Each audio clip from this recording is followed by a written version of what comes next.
So continuing our talks with MHK's one-year report, as we're sort of calling it, Julie Edge is with us, LibVan, and we just had a chit-chat with you beforehand. I haven't actually had a sit-down with you in the whole year. My fault, no doubt, but it's interesting, isn't it? Are you one of these quiet ones? I mean, you know, have you sought press, or are you one of these ones that just get on with things? I'm just getting on with the job, which I'm absolutely loving. I think if there's something that I'm talking about, the press will come to me. Perhaps I need to be coming to the press a bit more, because sometimes there is something else gets put out there that might be not as important as the message I want to get across. So. It's a tricky thing. Do you seek to get your words out or whatever? But how have you found it anyway? I mean, you know, year one. I think you were the last to stand as well, weren't you? Pretty well there. It was about 5 weeks before when I declared, yeah. Which was it wasn't a hasty decision, but there was a point that I thought I've got to do it, and I really was putting my toe in the water for next time, not expecting, first time, never done local politics, never expecting to be elected first time round.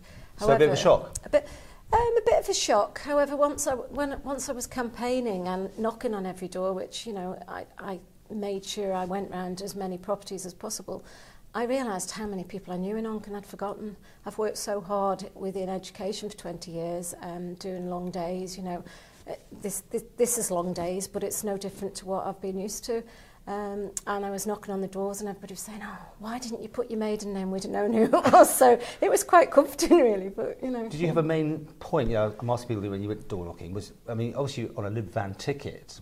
Did that constrain you, or did that help you, or what do you think?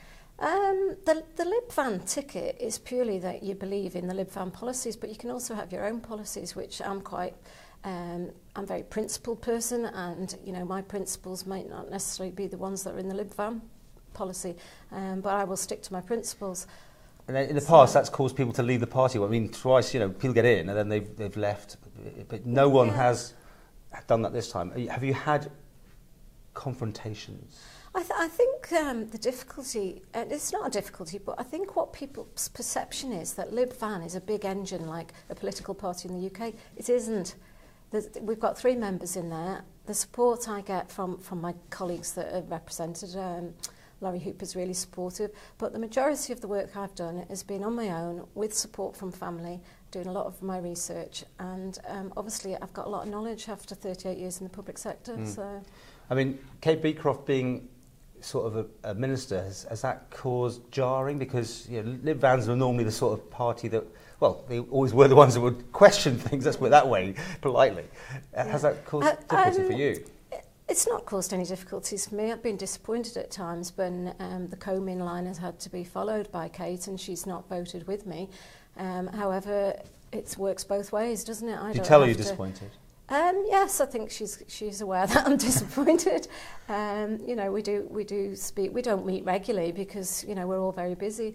I do meet up with Laurie, but the majority of time, I did have 2 departments within DOI. I had properties and housing. We've combined them, so we have saved a director's post within DOI for that. And the post office, which really is a very large, it's a statutory board, but it's a large department.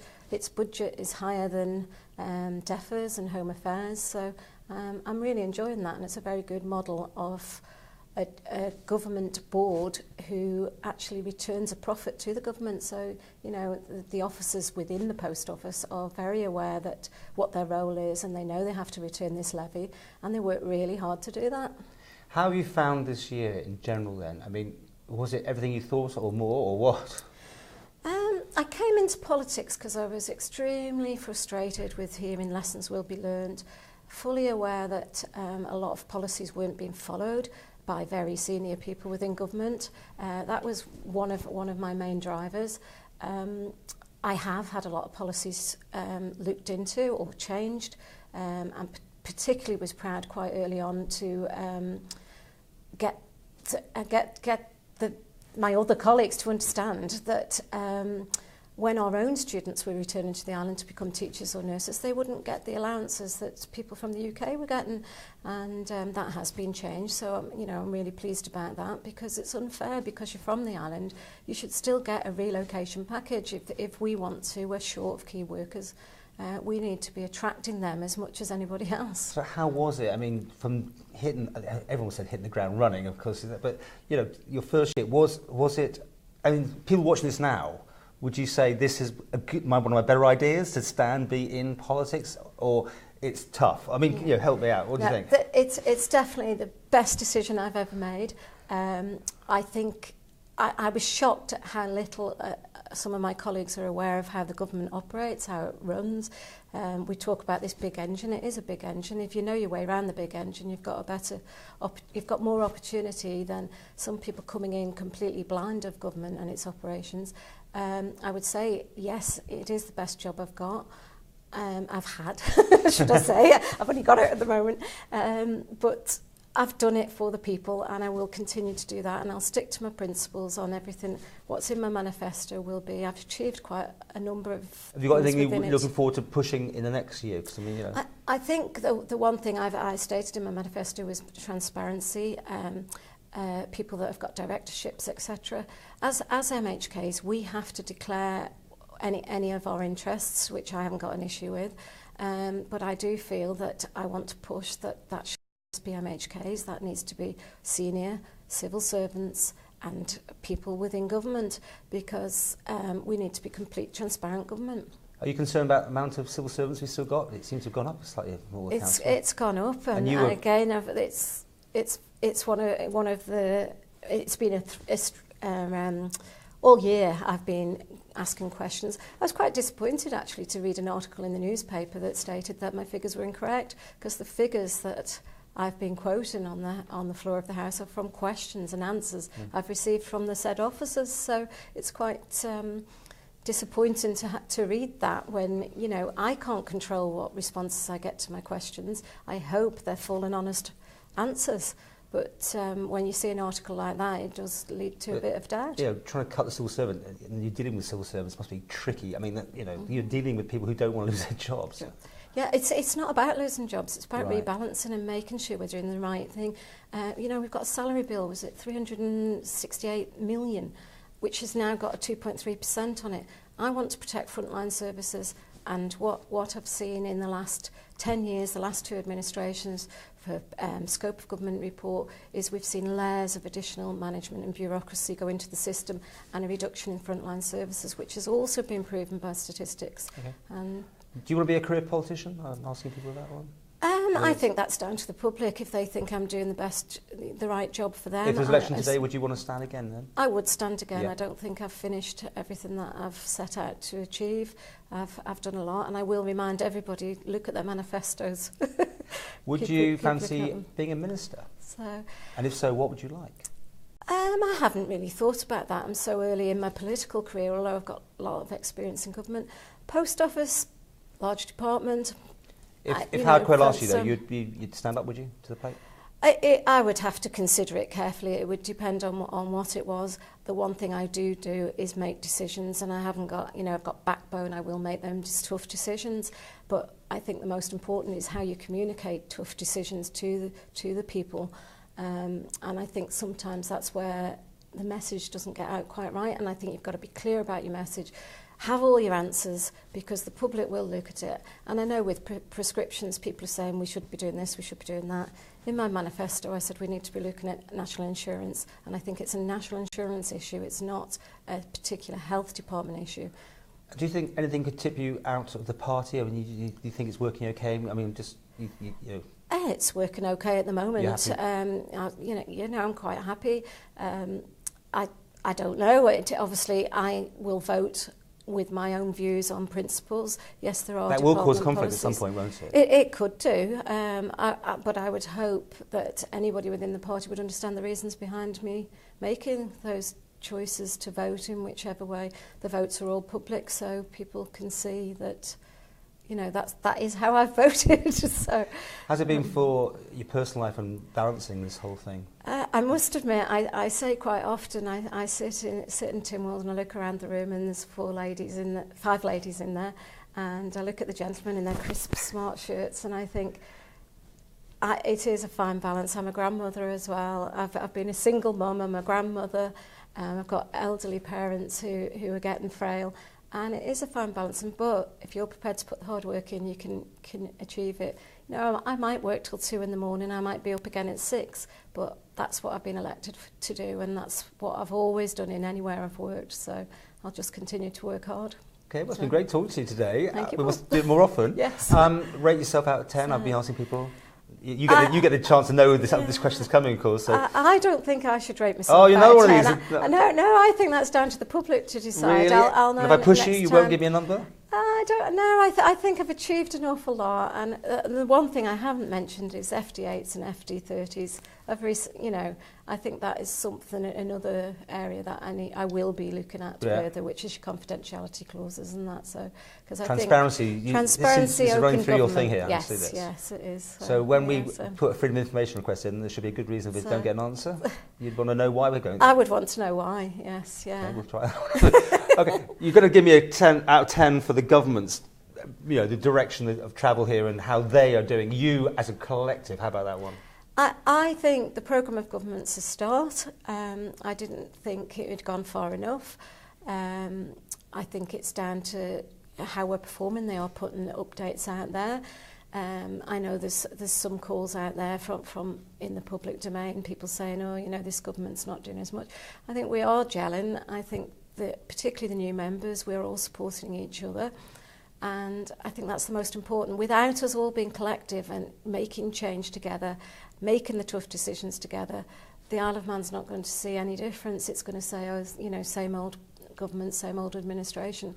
I don't think we're in that scenario. However, I wait to see the outcome. It's all still very pally, though, isn't it? I mean, it's been a year. It's still time for other things to come to the light, which causes more of an angst, I suppose, between you and other people. But do you feel it is... Well, you haven't got the experience to know beforehand, but it's been a good experience with everyone. I think it's been a good experience. I can see a few cracks, and I think a lot of my colleagues, being a public servant, I've always known how far you can give out in the public domain. If you put yourself out there in the public domain with incorrect facts, you have to face what the public are going to come back with. So you have to be very, very careful. How's your social media? Are you on it or not? I'm on it. I do watch it. I will go on and I will correct fact because there's so much put out there that's incorrect. And I do wonder where these people get their information from. Okay, well, the mark is out of 10, please. Government? For the government, out of 10. At the minute, 7. A safe 7. I think everyone's doing that already. But could do better, I suppose, is how on a report card. Yeah, I think it's that backbone and make the decisions. We need to challenge what needs challenging. The motion that I put forward with regards to doing an independent review of the public sector and the civil servants, that is purely to protect frontline services. And without looking at that review, how do we know it's not escalated? We know there's been an increase in government employees of about 110. Yeah. From my written question. Why was that? Why have we allowed that to happen? Because we're supposed to be. Aren't you? I will be. You're on the case. I should also, lastly, do you work well with your colleague from Moncton? I mean, how's that work? You two of you together? Yeah, we're in the same office. Obviously, I've got busier department responsibilities in the post office. I'm at the post office a lot. We communicate with regards to issues in Moncton. Sometimes we're both dealing with issues, and I must admit I've said to Rob that if he's dealing with something, it would be wise to let me know, and vice versa, because if we're both dealing with the same issue, we might miss, So more communication. I think so. Yes, I think that would be helpful. I think what I'm noticing the difference throughout the whole of the Keys is the people that have been in local government seem to think the government operates similar to local government. totally different ball game.